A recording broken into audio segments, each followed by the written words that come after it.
I'm Allison Aller, and I want to show you how I use a pre-printed fabric panel and stained glassify it. It's actually pretty simple. I started with a beautiful, it was a panel that I found on Etsy. It was a painting somebody did and blew up and printed on this size piece of fabric. And then I made my leading, and I surrounded all the elements within the picture. I did the birds, I did the petals. This area here has no imagery, so that area is nicely quilted. So I'm just going to give you a quick demo on how this works. So I have a second panel so I can show you exactly how I get this leading made and ironed on. I found some wonderful metallic cotton that I'm going to use for my leading. So the way I prepared it was I put some fusible web on the back, and then I'm going to cut some strips, and I like to cut it on the bias. So I'm going corner to corner, and then I'm just going to cut some nice narrow strips.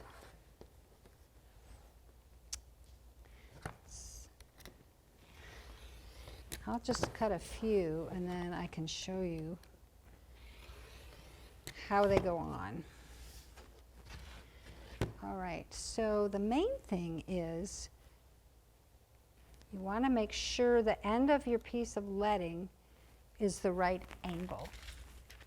I keep paper on hand, so if I have to adjust my angle, which here I think I do a little, my little pieces are collected on the paper. So I'm going to start right here on his beak. And I tap the end in place, and I'm just following the outline of this little bird. See, it's taking this curve very nicely. Again, because it's cut on the bias, I'm going all the way down to here where the tail starts. I'm going to clip it flush with the shape of the tail.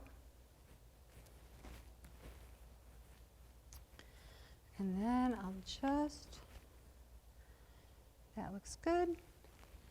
I'll just keep going. It's a pretty straightforward concept. The main thing is to follow along with the iron after you've guided the leading into place. You never want to stretch your leading. You just want to guide it.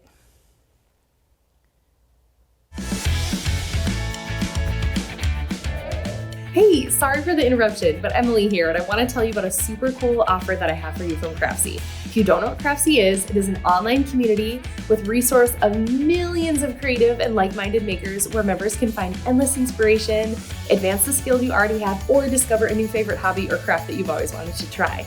Craftsy offers more than 2,000 exciting classes in over 20 popular categories, everything from sewing and crochet to baking and painting. The classes are broken down into easy-to-follow lessons and are led by friendly, award-winning instructors like me who share creativity, wisdom, and provide step-by-step tutorials.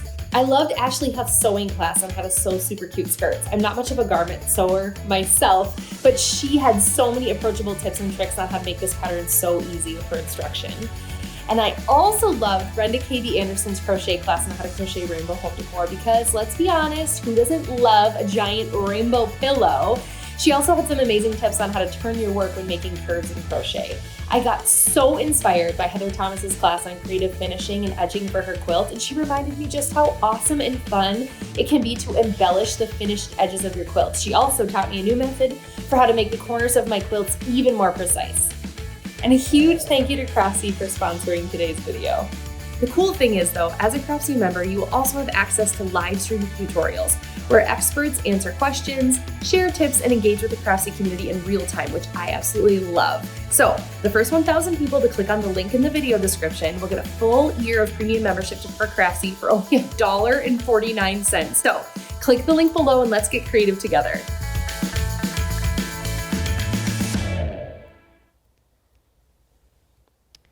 So again, it's all about the concept. I think once you know how to make your leading and to iron it on, and then when it's time to sew it, we're not going to do that here, but it's basically you lay out your quilt top, you have batting in the middle, and you have backing, and then you're going to sew on your leading with a zigzag stitch. You could use gold thread or you could use clear thread.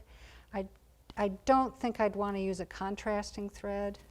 I want the gold to shine. So see how I've cut it to make that little angle right there? And I'm going to just do one more strip to outline part of this bird, and you'll have the idea. I'll just take it down to here, I think. Like that. Got it in place. I'm going to tap it with my iron to make sure that corner stays just the way I want it.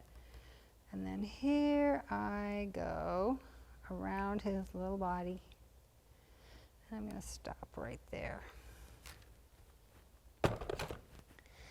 Now the legs are pretty detailed,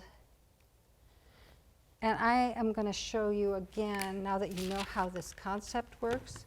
I'm just going to peel this back and show you that I went very, very narrow here outlining the feet. The great beauty of this technique, this concept, is once you've got your leading prepared, you can cut it very thinly for detail, or you can cut it very, very wide so that you can really have a dominant outline. And when it's wide, I zigzag on either side, and when it's narrow, I zigzag across the whole piece of leading. And that's my concept, and in a nutshell. And I know that you might have some panels that you would like to outline, or you can find some new ones that you want to buy and try this technique. Once you've got your leading sewn down, you can go back and add some quilting. And so it's just a really fun project, a way to get something stained glassified just by putting the leading on. I hope you'll give it a try.